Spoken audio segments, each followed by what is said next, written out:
Good evening and welcome to Between the Lines. I'm John Matisonn.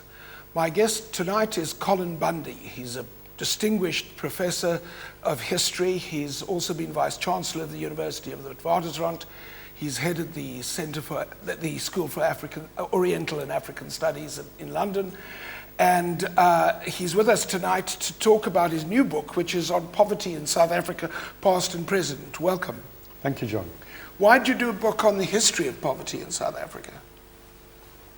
That book starts with the idea that to think constructively and coherently about this massive challenge of poverty in South Africa today, it's absolutely necessary to have some idea of how poverty was formed historically, its origins, its long-term development, and especially how it's changed over time.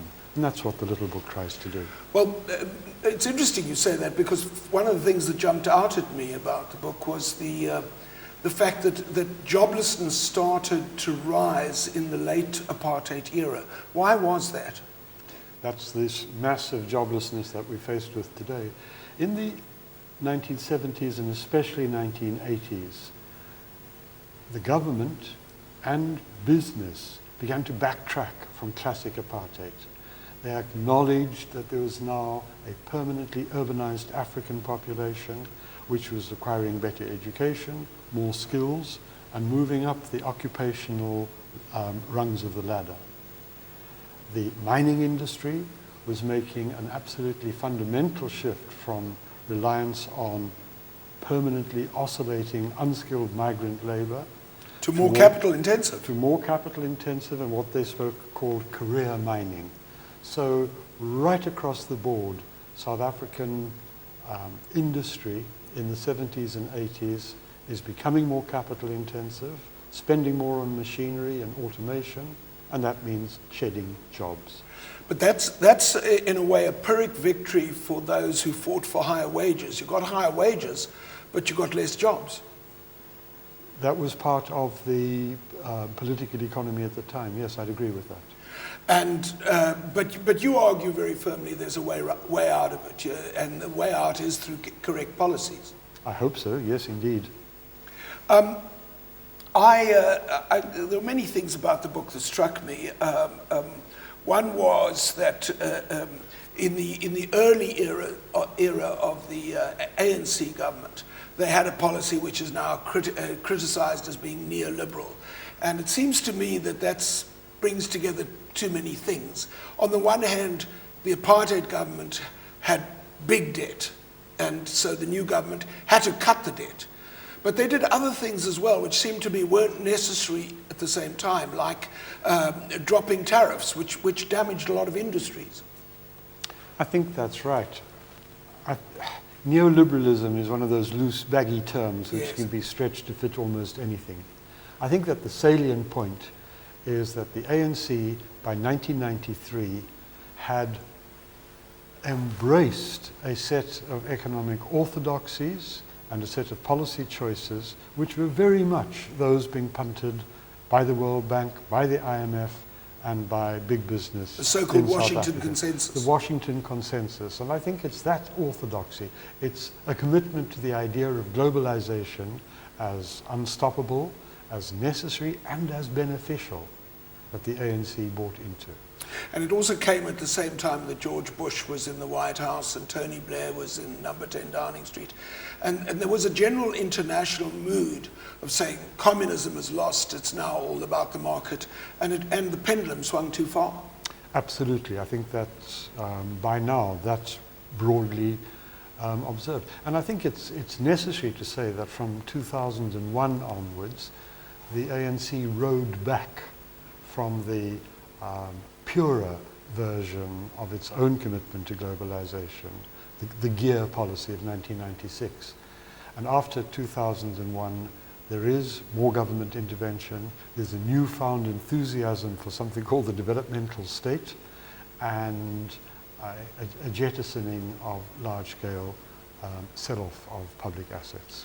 Before we go to the break, you bring up the developmental state, but I've heard people who advocated it while in government, but once they left tended to be more frank and argue that the developmental state, that South Africa was not equipped to implement a developmental state. We didn't have the capacity, meaning we didn't have the trained people. I think there's a significant amount of accuracy in that critique. The classic developmental states were the Asian tigers, Southeast Asian countries, where one of the things that they brought to that economic experiment were cohorts of highly educated, well-trained bureaucrats, people who could run the state. And Asia had a long tradition of that in China, in Vietnam, in many of those countries. And I think that's probably one of the core missing elements here. Although I always remind people that South Africa showed that bits of the government could be run very tightly. SARS is a case in point. Was run by a highly skilled and effective team of administrators. We're going to take a break. When we come back, we're going to continue the discussion with Professor Colin Bundy.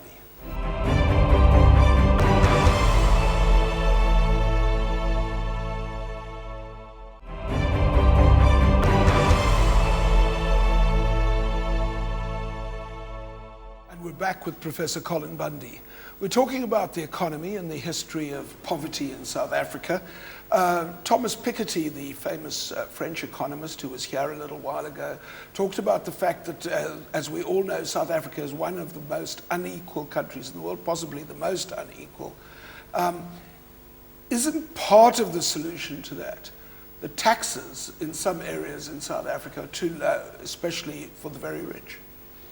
Yes, I think there's two sets of things here. First of all, Piketty is advocating very strongly a specific wealth tax, rather different from anything else that's there at the moment. However, at the same time, a whole set of tax regimes in South Africa, which I would include inheritance tax, capital gains tax, and corporation taxes, are actually low by international comparative standards. And it does seem to me that there's something quite perverse in a society as unequal, as economically skewed as this one, to have low taxes on the rich. Now, why did we do that? People say, CODESA was a moment where there was this almost a secret deal. But it seems to me this is not a secret deal. The government bought into the idea that it should lower taxes in a society as unequal as ours. They bought into an idea, an assumption, that being part of the global economy would work, that a rising tide would raise all boats, that economic benefits would trickle down, that was good for Anglo-American, was good for South Africa. And sadly, that set of assumptions was proven to be hubristic and inaccurate.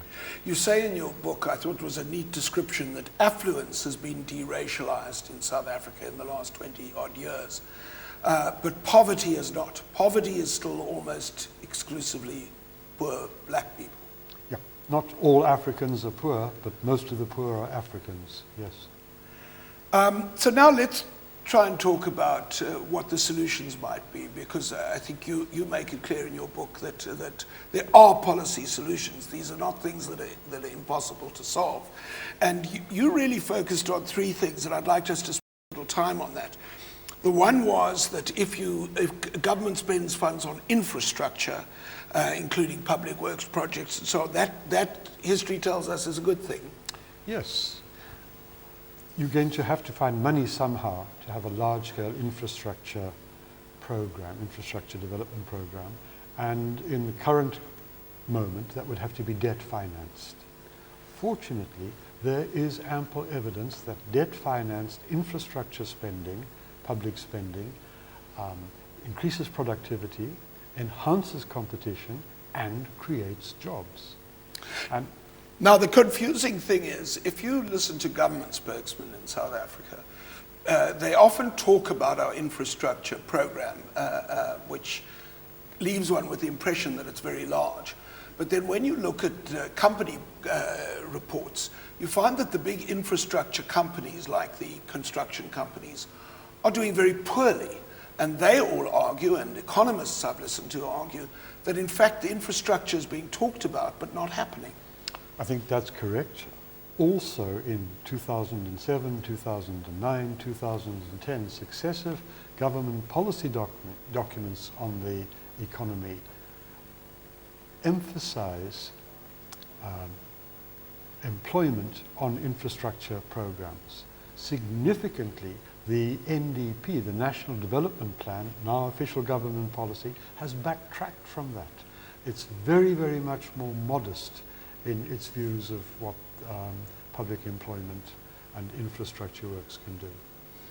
But that seems counterintuitive when one assumes that, I mean, all the studies I'm aware of say that infrastructure is the way you build an economy and build jobs. And for a couple of years again, in the late years of the first decade of this century, I'm talking about the construction of the Gautrain and of course all the World Cup stadia.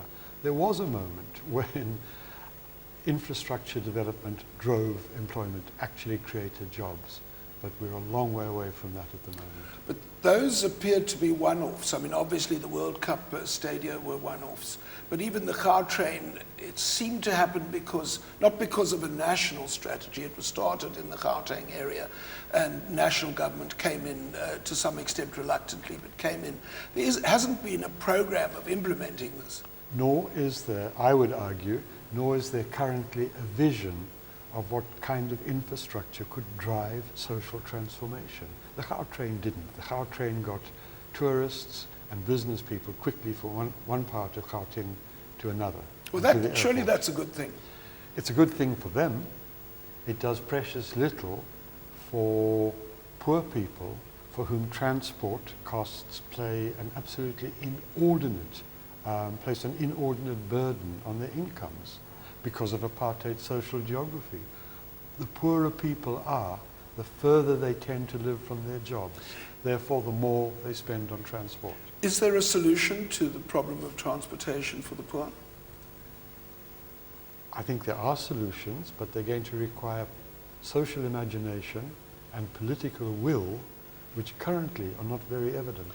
Can you give us an example of, some examples of what they could do? One example would be to, precisely as you were asking, to create new infrastructural delivery, to have light railways, to have fleets of state-owned buses, try to get away from the incredibly competitive private transport system. I'm not a transport expert and I can't provide you with a blueprint here, but what I can say and do know is that these are problems that require political solutions. Poverty is structural. Therefore, it's going to require structural change and structural answers to reduce it. And that's the sort of thing that would require you to break some eggs to make some omelettes, because you're going to have to, the government would have to face some constituencies that will feel hurt by it. Maybe it's the taxi industry. We'll talk in a moment about teachers, but it may antagonize parts of the ANC alliance. That's quite possible, yes. So, I think also, I think another element in the ANC alliance have been the beneficiaries of black empowerment deals. They have done very nicely, thank you, from the current growth path. It's the growth path post-apartheid that I'm criticizing.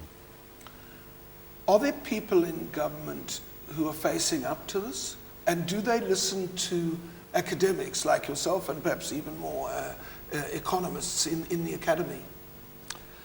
There are a number of academic economists directly involved working with government. I think it depends very much from one department to another, how receptive they are. I certainly don't want to give the opinion, to leave the opinion that the ANC is deaf to criticism or lacking in ambition. What I am suggesting is that its leadership and its current trajectory is locked into a steady as she goes trajectory, which does not solve poverty, does not bring down inequality, and has done very little to dent the terrifying levels of unemployment. And one of the difficulties about that is until the earth-shattering election results of last month, the local elections when the ANC lost so much ground, they had a great deal of political capital, so they could have spent some of it wisely. But now they don't. They don't have political capital. That's part, I think, of the history of the ANC in office, a failure to use its political capital when it had it. You were talking about 1994 and that rather timid set of economic policies adopted then. I've always wondered, had the ANC then announced a more progressive tax regime, or even a kind of one-off apartheid reparation, a once-off tax on the rich? And people were talking about this. My belief is that in 1994, with the focus of the world's attention on South Africa, with the moral authority that Mandela and Tutu brought to the ANC, they could have done that. They should have done that, and they failed to. We have to take a break. We'll be right back.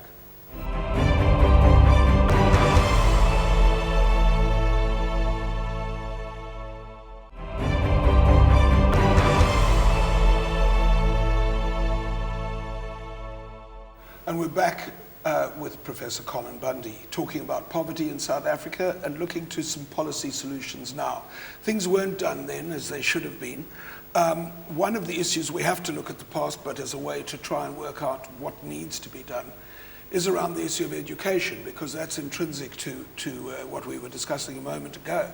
The apprenticeship system was abolished, other decisions were taken. We spend a lot of money on primary and secondary education, but we don't get the results. South Africa is falling lower and lower on African, let alone international ratings. What's the way out of that? Firstly, you are arguing, I understand, that that is critical to job creation. Absolutely. South Africa sits at the moment with a skills shortage and a surplus of unskilled, unemployable labour. And so there are people who can't get work, but there are also jobs going unfilled because we don't have the right skills to fill them. So there's quite urgently and evidently a need for skills enhancement, and government knows that. What kind of areas? Is that IT, construction? What sort of skills? I think they go right across the board. I couldn't quantify them, but especially in an economy in which technology changes so fast, that's one very, very evident area of that.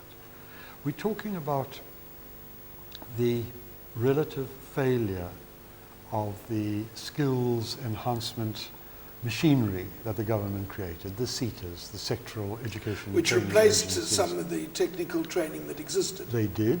Which was more racial, but what's replaced them has been inefficient. Yeah. And I think that's a failure. But the real nub of the question is the failure of the ANC, for whatever reasons, the failure over 22 years significantly to improve a deeply damaged school system. And to some extent, I think things would change very rapidly if every single ANC MP and cabinet minister were required to have their children educated in township schools. And most of them are not? Most of them are not. Yeah. Well, of course, that speaks volumes. That's a rhetorical response. Sure. But I think it does point to the fact that the certain amount of hand-wringing and rhetorical commitment to fixing education has been made over the years, but very little actually has taken place. Well, one of the interesting things about what you're saying is we live at such an interesting moment where the ANC's power is greatly diminished. They still, if they get things right, they'll still rule, if not till Jesus comes, but for much longer. But the way they're going, their public support is diminishing by the day, and there seems to be no sign they're doing it. So it's worth having these discussions, whether it's to be solved by the ANC or some other governments.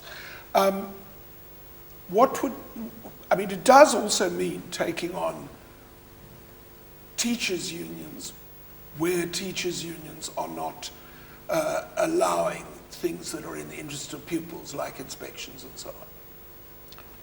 That might be part of the necessary solution. It's certainly not the only barrier, to improving the schools, but that would do for a What, start. what else do you have in mind? I think part of the problem is that there took place a kind of social flight from the better off black schools into the old Model C and Yes. white schools. And that drained off able pupils and especially better qualified teachers, leaving behind less able and less qualified. That's a thumbnail sketch of the process, but it does seem to be a large part of it. And relatively little has been done to rectify that. We're just about out of time. I do want to touch on one more point you make, which is controversial, but I think important, and that is that for an economy to grow, an economy like ours, a developing economy, you need labor-intensive manufacturing. And in fact, South Africa's gone in the opposite direction there too. Yes, South Africa has shed jobs, and Haroon Borat at UCT and some of his colleagues wrote recently that no middle-income country has successfully made the transition to an upper-income country without a labor-intensive manufacturing industry. I think they're right. I think that they can demonstrate that fact. Equally, it would be fairly easy to show that labor-intensive manufacturing industry is not exactly high in the vocabulary or the intentions of successive ministers of finance and labor in this country. We have to end there. I hope policymakers are listening to you. Before we end, I'm going to recommend the book that Colin has written. It's called Poverty in South Africa, Past and Present. I recommended a couple of weeks ago a book that might have been a little heavy going. It was one of the lighter books by Thomas Piketty. It was his columns from the French, which I thought were the sort of thing you could dabble in. You could read one at a time. But if you found that heavy going, try Colin Bundy's Poverty in South Africa, Past and Present. It's well worth a read, and it's something we all need to be looking at very closely because our future depends on it. Well, thank you, Colin. Thank you for watching. Good night and happy reading.